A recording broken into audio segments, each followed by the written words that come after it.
Hello, happy Monday. Um, haven't seen y'all in a while. I decided to take a break last week. Last week was really tough. I went to go visit George over the weekend, over Veterans Day weekend, and it was a lot of fun, but it was too short. And I found myself really discouraged last week. Found myself really dealing with a lot more anxiety and panic than I had been in previous weeks, and just felt like I needed a little bit of a break. So I decided to wait until tonight and try and cover a little bit of chapter 9 and 10 together in one video tonight. And chapter 9 was about faith being the foundation of our contentment. The previous three chapters had talked about barriers to contentment, like greed or a faulty perspective or worry, and we need to take those things out of our lives, and the thing that we need to add back in is faith. And good Bible definition of faith is Hebrews 11:1, and I've got it here. I don't want to misquote it. It says, "Now faith is the assurance of things hoped for, the conviction of things not seen." So that's what faith is, and but you need to have faith in something specific. It was really funny. She talked about a story about where she encountered a college student that told her that as long as she was believing in something, that it would help her, and the thing that she was believing in was a big rock, which is actually pretty convenient to do. A big rock doesn't require anything of you. It doesn't command anything from you or ask any obedience or have any expectations for you. So that's actually pretty convenient to have faith and believe in a big rock. But what we have faith in and who we have faith in is God, and we need to have faith that His character is trustworthy and that His word is true, and it's not a blind faith that comes without any reason. I know that a lot of people have seen the Case for Christ books, evidence throughout history of who God is, and creation and the resurrection and the crucifixion. And I've really been studying a lot on this lately, and actually found a different set of books that are written by this guy, J. Warner Wallace. And this is the book that's kind of like a companion to the Case for Christ. It's called Cold Case Christianity.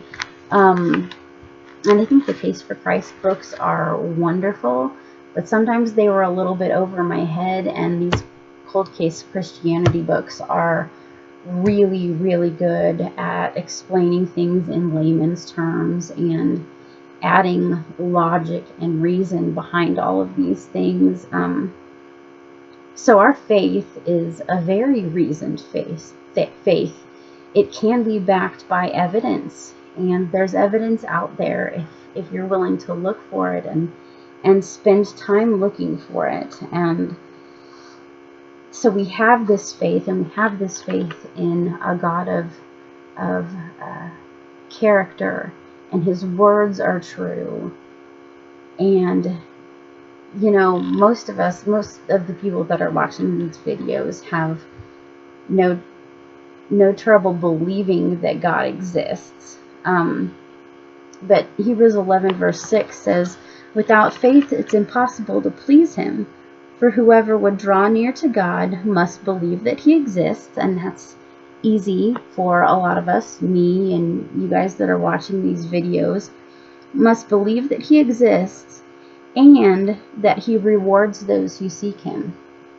And a lot of times that's where the catch is, because we worry and we think, okay, God, is this really for my good? Like, do you really know what you're doing in this situation? Because it doesn't seem like it's working out very well to me.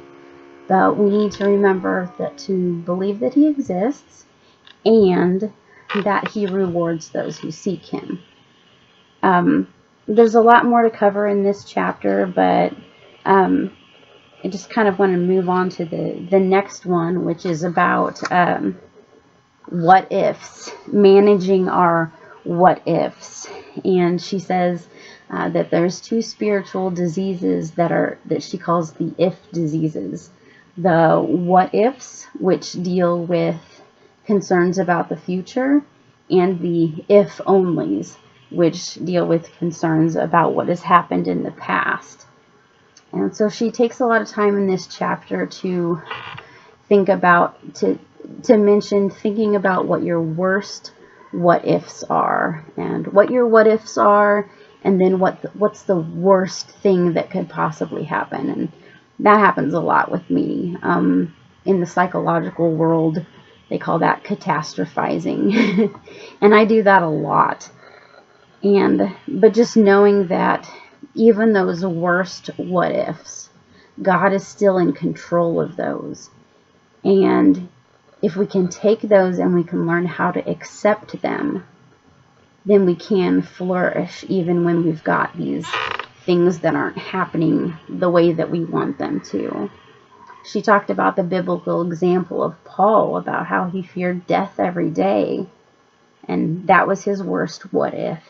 But he was still an extremely great witness. And she talked about Queen Esther, who said, if I die, I die. Like, she had considered her worst what if, and that was death. And she even had said, if I perish, I perish. But maybe I'm meant for, for such a time as this, like Mordecai said.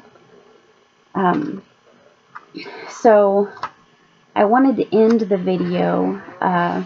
Sorry, I haven't gotten too specific this week, but wanted to end the video with reading the Serenity Prayer, because I've heard the Serenity Prayer a lot of times, see it on little plaques and framed little pictures, and it seems really corny to me at times. But most of what I've seen of the Serenity Prayer in the past has been not the whole thing, and she quotes a larger chunk in the end of the What If chapter, and so I wanted to read the whole thing that's here to add more context to what the Serenity Prayer is all about.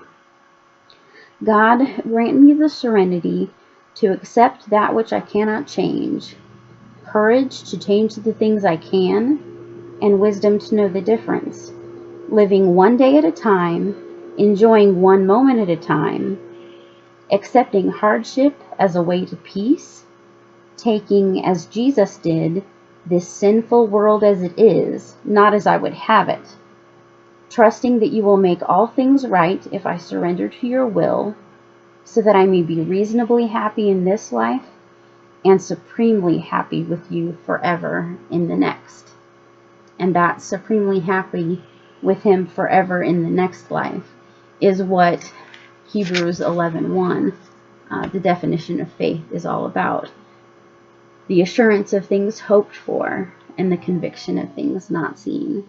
Y'all have a great week. Bye.